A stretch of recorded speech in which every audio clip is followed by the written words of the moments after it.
नमस्कार दोस्तों। वो कहते हैं ना, मंजिल मिले ना मिले ये तो किस्मत की बात है, लेकिन हम कोशिश भी ना करें ये तो गलत बात है। तो दोस्तों, बगैर कोशिश करे किस्मत को दोष देना गलत बात है।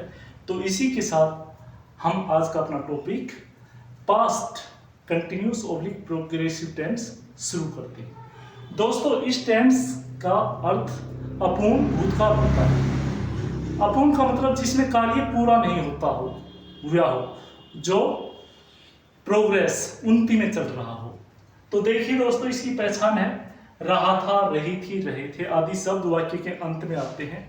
वाक्य के अंत में जो शब्द आते हैं उन्हीं से हम टेंस की पहचान करते हैं और नियमों के आधार पर उस टेंस की फॉर्मेशन करते हैं। तो देखिए दोस्तों, पॉजिटिव की subject plus was verb plus verb की फर्स्ट फॉर्म के साथ आईएनजी प्लस ऑब्जेक्ट। दोस्तों, वाज एक वचन के साथ प्रयोग होता है, वर्ब बहुवचन के साथ, बहुवचन कर्ता के साथ प्रयोग होता है।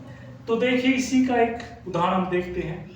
जैसे उस समय वो पढ़ नहीं रहा था, उस समय वह पढ़ नहीं रहा था, तो क्या लिखेंगे? ही एक वचन है तो हम वाज का प्रयोग करेंगे। He was note. पॉजिटिव का देखिए दोस्तों, हम पॉजिटिव का कर रहे हैं, वह उस समय पढ़ रहा था। He was reading oblique studying.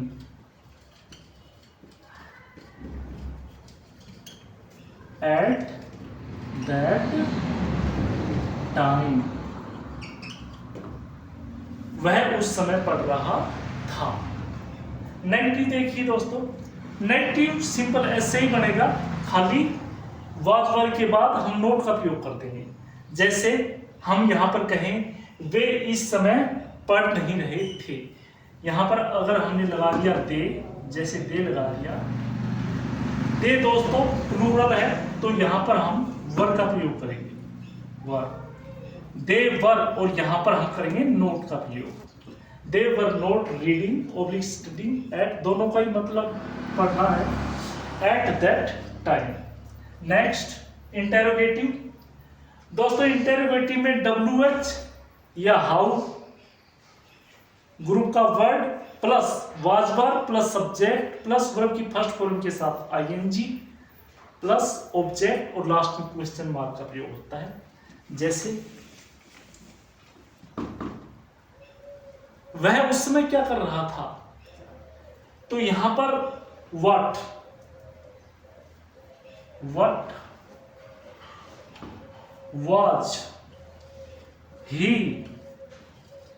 was he doing at that time, और लास्ट में क्वेश्चन मार्क। इसी तरह इंटरोगेटिव नोट नेगेटिव, सब्जेक्ट के बाद हम नोट का प्रयोग कर देंगे, सेम टू सेम वैसे ही बनेगा। जैसे क्या वह उस समय पढ़ नहीं रहा था, तो दोस्तों इसका हम उत्तर हाँ या ना में देना होता है, तो यहां पर हेल्पिंग वर्ब से स्टार्ट होगा। तो क्या वे उस समय पढ़ नहीं रहे थे, तो यहां पर हम क्या करेंगे दोस्तों, वे बहुवचन है तो वर पहले प्रयोग होगा, were they not reading at that time, last में क्वेश्चन मार्क। क्या वे उस समय पढ़ नहीं रहे थे। तो देखिए दोस्तों, past continuous oblique progressive tense का प्रयोग कहां कहां पर होता है। To show an action in progress at some point in the past, भूतकाल में कोई सी बिंदु पर कोई कार्य जो प्रोग्रेस में होता है उसके लिए हम पास्ट कंटिन्यूअस टेंस का प्रयोग करते हैं। जैसे the aeroplane was taking of eight that time, उस समय एरोप्लेन उड़ान भर रहा था, टेक ऑफ उड़ान भरना होता है। Next, with simple past tense, to show that one action took of oblique happened in progress while another took place और हैपेंड। वहां पर होता है जहां पर एक कार्य तो हो गया होता है और दूसरा प्रोग्रेस में होता है। प्रोग्रेस यानी कंटिन्यूअस में होता है। देखिए, Ram was reading book when I entered his room. जिस समय मैं उसके कमरे में बढ़ा तो राम पढ़ रहा था। तो दोस्तों मैं समझता हूं आपको यहाँ पर पास्ट कंटिन्यूअस टेंस पूर्णतः समझ में आ गया होगा। नहीं आया तो इस वीडियो को एक दो बार देखें, आपको कंप्लीटली समझ में आ जाएगा। दोस्तों पास्ट कंटिन्यूअस और प्रेजेंट कंटिन्यूअस में थोड़ा सा डिफरेंस है जो हम आपको बता देते हैं। देखो दोस्तों, दिस हम नजदीक के लिए प्रयोग करते हैं और दैट हम दूर की वस्तु के लिए प्रयोग करते हैं।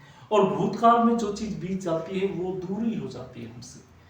तो at this time, at this moment, eight that time, at that moment में हम पास्ट कंटिन्यूअस का प्रयोग करेंगे। At this time, at this moment, now A days, now, still, जैसे वह अभी भी सो रहा है, ही इज स्टिल स्लीपिंग।